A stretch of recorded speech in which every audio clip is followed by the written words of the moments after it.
Alright, welcome to another battle report by Ragnoff. This is round 2 of the escalation tourney, and I was fighting the Beastmen. And here's the Beastmen horde that I'll be fighting. It looks a little less dangerous before it's laid out. Okay, on the far right he had a Gorgon, the large figure representative Gorgon, and then 4 Minotaurs, and then a Doom Bull with a unit of Gore. And next to that was a Chariot, and then a unit of Centaur, and then I think those are Ungor, the skirmishers, and behind them is another unit of Gore and the battle standard, and I don't know what the hero is actually called that's the battle standard bearer in there. He had another unit of skirmishers and another unit of Gore that were ambushing. I have on this hill one of my 2 salamanders, and then the smaller unit of Saurus warriors with shields, full command. Stegodon, larger unit of Saurus warriors. There's no champion in that one, but the battle standard bearer is deployed there, the skink. And then the other Stegodon and my general.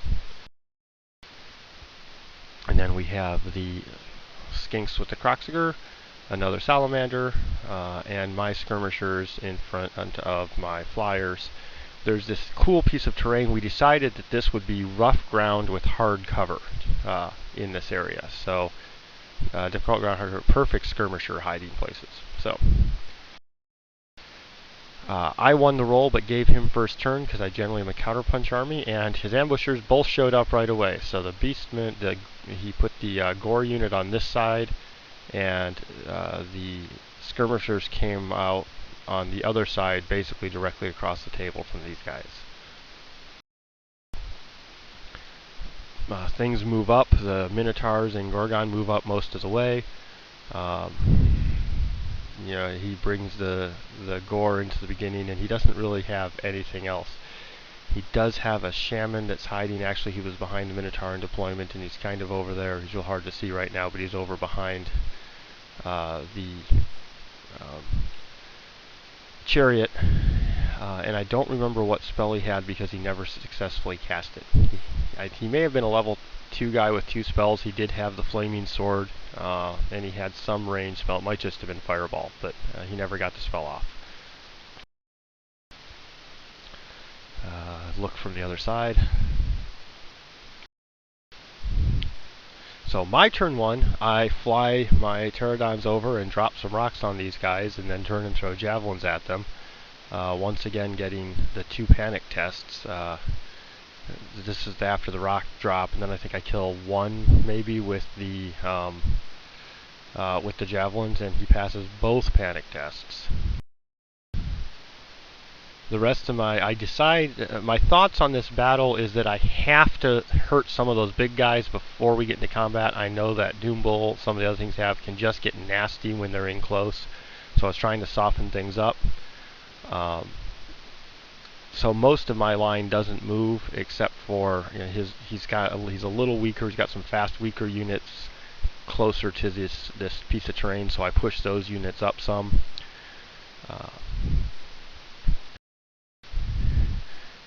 Oops, this one's kind of blurry, but what this is trying to show is that unit was much closer a moment ago. The unit with his battle standard bearer there, because I hit him with the flame template, killed only 2 guys, but he failed his panic test and he's running. So good use of the salamander there. I also wipe out and chase off the rest of those Gore that attack below. I think I wounded all but 1, and he failed and takes off for the table edge with the shooting from my skirmisher skinks. So here is the wounds after the shooting, and they take off at this point. So at the end of turn 1, you can see this is fairly close to scale, not exact. All sorts of wounds, and the Gore unit's running, and the couple wounds from the flame template, and the large Gore unit is running. Okay, on his turn, the Doom Bull charges. My Salamander who's out there, and the Centaur charge this unit. I miss all of my javelins and my stand and shoot, and I get munched. I did not believe how much damage those things could do. And I blew my rolls. Rolled a low number to run, was killed. It's hard to see in this picture, but he just barely clips the general as he goes through, so that becomes a new charge which he has to maximize models, which to do so, that unit ends up right in front of my general with a little bit hanging off. And the Gorgon just runs right the heck over my Salamander. I had expected to flee with him, rally on my turn, have him probably charge me again and flee again, but I rolled a 3 on my flee. So even though I was a good 6-7 inches away from him at start, he has a charge of 12, I had 2d6 flee, I just blew the roll. So on my turn 2, I rush into the...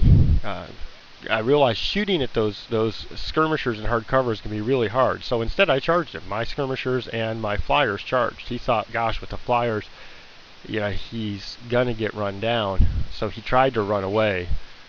He would have needed to roll really well to outrun my flyers, which he didn't do. The flyers caught and killed them.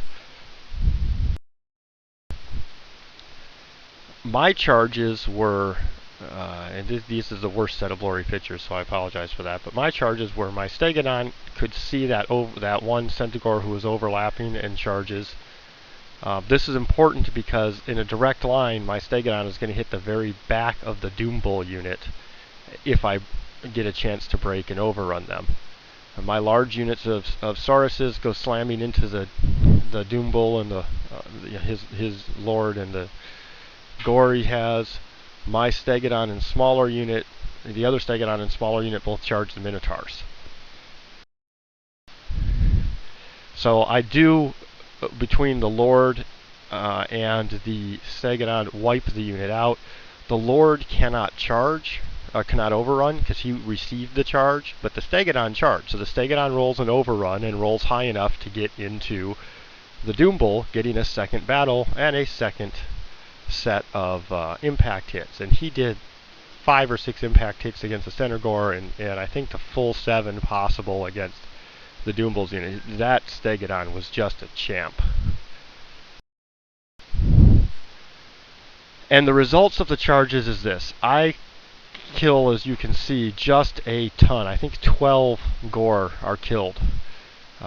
His Doom Bull and his Champion are the only ones swinging back, and they kill a ton. They kill 7 of my guys. But between the flank charge and everything, he's rolling. It was either Insane Courage or something very close to that. And he breaks. Now, because my Stegodon had overrun into this, he cannot pursue again. So when I roll the pursuit for my unit of Sauruses there, they don't roll high enough to kill him right off, and so they end up only going an inch, because then they run into the Stegodon who's not moving and have to stop. Down in this other one, I don't think you can see it, but there's a couple wounds I'm carrying on for these 3. The impact hits are good again, and I win the fight here, but he doesn't, not by a ton, and he does not break. So here we are at the end of that turn. That's where we're kind of set up.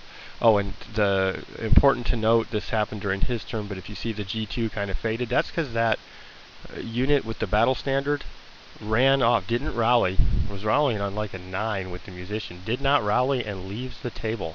Huge benefit for my side. Beastman turn 3, he tries to cast his Flaming Sword spell, which I stop. The Chariot issues a charge and actually can see my Saurus unit that did all the damage to his Lord unit and charges that rather than the Stegodon, which you can see here. Does a bunch of hits, so now I've only got 5 left, but this time I'm the one with the banner and the rank and everything, and I did a wound or 2 onto the Chariot that held. I needed to roll, but the battle standard's in that unit, and so 2 rolls I held. I'd kill another one of the Minotaurs. The order of that is the Skinks on my Stegodon go, and then the Minotaurs go, and then the rest of my Stegodon and the rest of my guys go. I'm fighting Spear and Shield, so that, sorry, not Spear, Hand Weapon and Shield for the 3+ armor save. He's Strength 5, so I'm saving on 5 or 6s. And it's just his Gorgon turns to look at me. So this is getting scary.